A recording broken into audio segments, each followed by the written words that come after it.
Para mantener las reacciones físico-químicas que sostienen la vida, hace falta algo fundamental. Ese algo es la velocidad. Las reacciones sucederían de todas maneras, pero la intensidad de las transacciones es lo que sostiene la existencia, tal y como un avión se sostiene por la velocidad. El efecto aerodinámico y el efecto de sustentación, por supuesto, son imprescindibles, pero la velocidad es el elemento que hace que el efecto de sustentación del avión tenga lugar. Lo mismo pasa con las reacciones bioquímicas, las transacciones energéticas que sostienen la existencia, ¿sí? ¿Y quiénes son los responsables de esto? Bueno, las enzimas. Este modelo intenta representar una enzima, que es una proteína siempre, y lo que es interesante es que consta de dos formas. Ahora verán por qué hacemos énfasis en esto.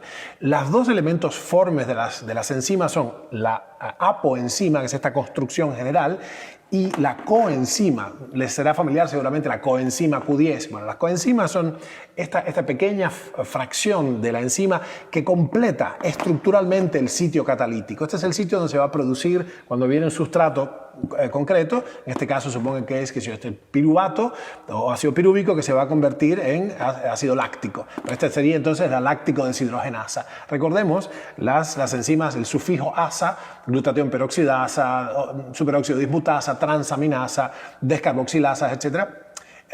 El sufijo asa denota que es una enzima, quiere decir es un catalizador biológico, un acelerador de reacciones dentro de las células de los organismos vivientes. Lo interesante para que quería mostrarles es la afinidad entre la enzima y el sustrato depende estructuralmente, es como la llave y la cerradura, depende de la configuración del sitio catalítico. Este es el sitio donde se cocina las habas. Entonces, sin la contribución de la coenzima, el sitio catalítico sencillamente tendría una estructura irreconocible para el sustrato, que pasaría limpiamente. Esto es muy complejo en términos electroquímicos, pero sepamos que hay lo que se llama una mutua adaptación conformacional entre la enzima y el sustrato, pero lo que garantiza la función es siempre la estructura. La estructura determina la función en bioquímica, ¿no? Esto es una verdad generalizable. Lo interesante entonces es, ¿de dónde sacamos estas coenzimas? Y aquí viene el meollo de la cuestión, como les decía. Las coenzimas son usualmente sustancias nutricionales. Entonces, por ejemplo, la NAD, una de las enzimas fundamentales, nicotinamina adenina-dinucleótido, en su sitio catalítico, la coenzima que le da forma al NAD no es otra cosa que el nicotinamina es el prefijo niacina o ácido nicotínico, es la vitamina B3. FAD, flavina adenina-dinucleótido, otra fundamental enzima respiratoria. Bueno, la riboflavina, que es la vitamina B2. En suma, también pasa con el ácido pantoténico, vitamina B5, con la cobalamina, etc. Una y otra vez es imprescindible el uso, la existencia de una suerte de riqueza nutricional, no de calorías me refiero, los micronutrientes, para que los grupos activos, los grupos prostéticos de las enzimas puedan estar activados. Si no, sin las coenzimas, la estructura final de lo que se llama la holoenzima, la suma de la apoenzima y la coenzima estaría incompleta. Es por eso, esto es lo que fundamenta, justifica el uso de cantidades de aportes nutricionales por los polimorfismos, es decir, variables o variaciones subletales de algunos genes que hace que tengamos enzimas un poco defectuosas. ¿Cómo se resuelve esto? Poniendo una enorme cantidad de cofactores que arman el sitio activo y entonces suplen, la falla genética es suplida por un exceso, vamos a decir un uso farmacológico, en este caso metanutricional, de estos cofactores que normalmente están en la dieta.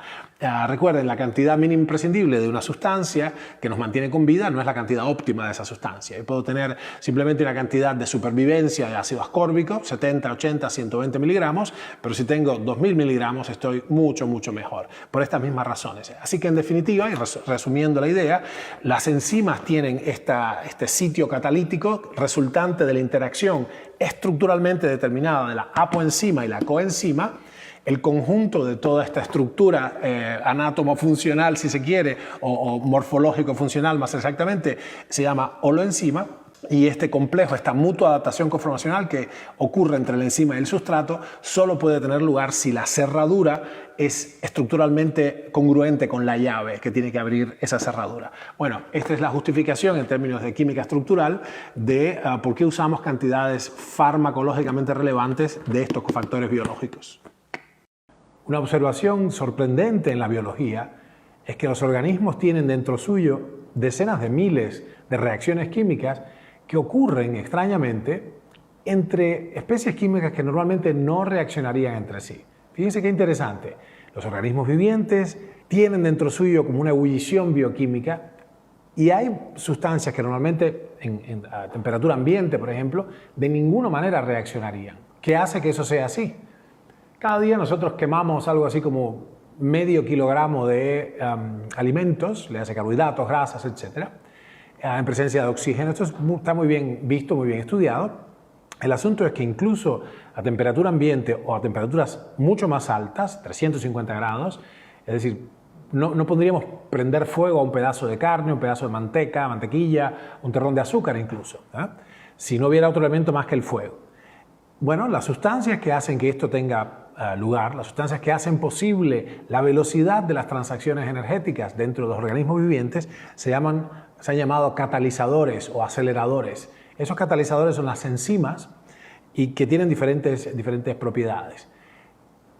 En una nutrición, una concepción moderna de la nutrición, hay que considerar el aspecto acelerador, el aspecto catalítico de las enzimas, que de ninguna manera forman parte de la reacción, pero proveen la velocidad para sostener la vida en su lugar correcto.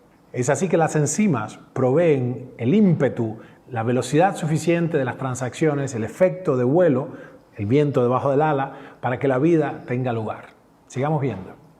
Hablando entonces de los catalizadores biológicos, una de las características distintivas de estas sustancias, las enzimas, es que no intervienen, no se transforman a sí mismas en el curso de la aceleración de las reacciones.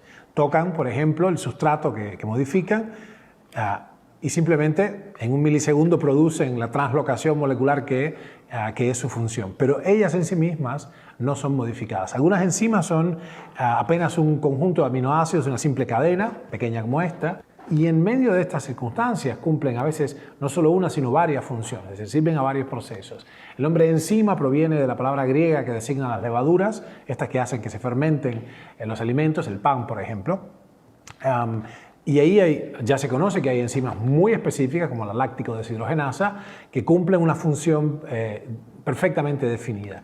Considérese entonces, si estas comunicaciones tienen que ver con despertar el interés en el público en general, pero recordarle a los profesionales de qué estamos hablando cuando hablamos de micronutrientes y el inmenso rol que tienen los micronutrientes como catalizadores biológicos en la biología humana. Para terminar, recordemos que algunas otras enzimas son en realidad inmensas construcciones proteicas de miles de Dalton, son proteínas en definitiva, con más de 10.000 residuos, un peso atómico importante, pero aquí lo interesante, las enzimas no funcionarían si no tienen una parte intrínseca de ellas, que es la coenzima. En definitiva, el sustrato que modifican va, como hemos dicho antes, va en la cerradura específica, ¿no? Estructuralmente específica. Pero aquí lo importante es entender que las coenzimas a veces son deficientes por cuestiones simplemente genéticas.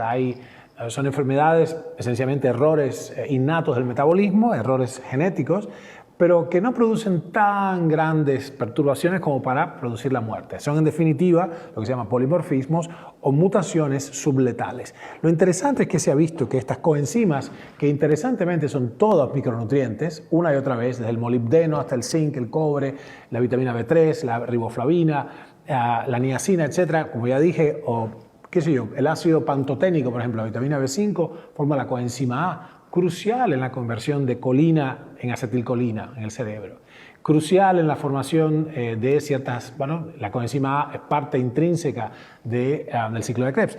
Así pues, las coenzimas deficientes, defectuosas, que hacen que la función enzimática decline mucho, puede ser revitalizada de alguna manera, puede ser sostenida con agregados suplementarios de estos micronutrientes que hemos mencionado.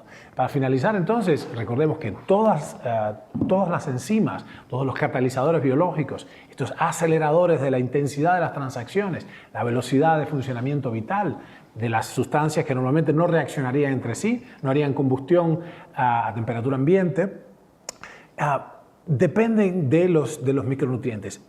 Y lo crucial aquí es entender que existe una ventana de oportunidad, hay una oportunidad terapéutica en agregar cantidades metaalimentarias, o sea, cantidades, concentraciones que van mucho más allá de las que podemos encontrar en las comidas naturalmente presentes, con fines estrictamente farmacológicos, ¿no?